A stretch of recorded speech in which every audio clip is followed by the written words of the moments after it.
Have you ever felt guilty for resting on vacation? Do you know why that is? It's one of the hardest things for me to learn about travel as a neurodivergent individual was this.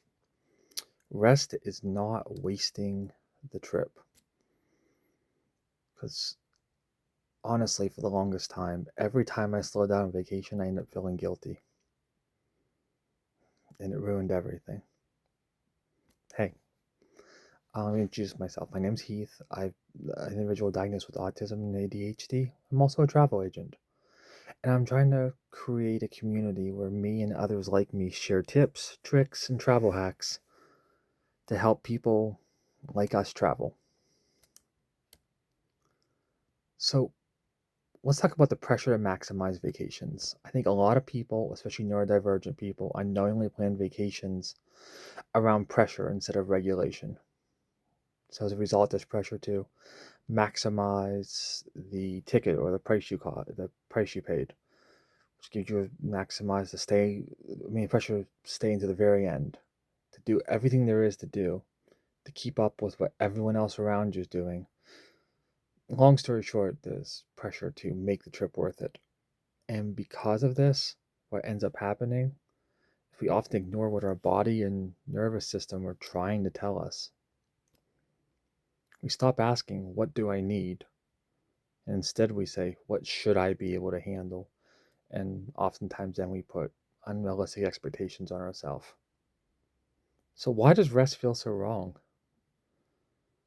Like, why do people feel so guilty taking midday breaks at Disney? Like, because some people go, rope drop to kiss goodnight, that they're failing at their vacation. I think it's because they think things like, we paid all this money, we should stay longer. Everyone else around me is doing it. I shouldn't need this break.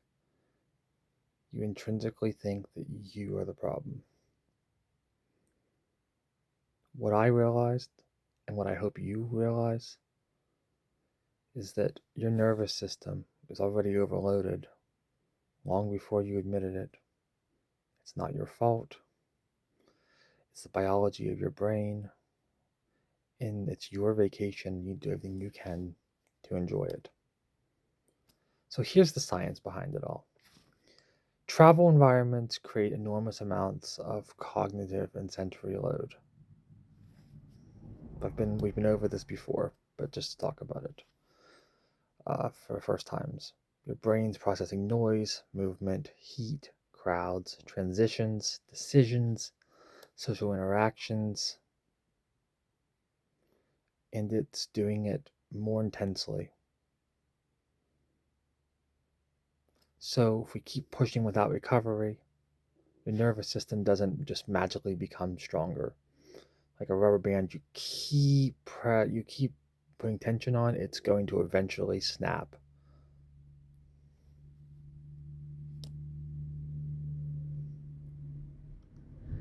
So really, this is all about mind shift. And I want to encourage you to take breaks. I want to encourage you to spend more time doing less, because in the end, you're going to feel better. Rest preserves enjoyment. It doesn't destroy it. So, stopping at the hotel midday, scheduling pool time, quiet mornings, leaving early,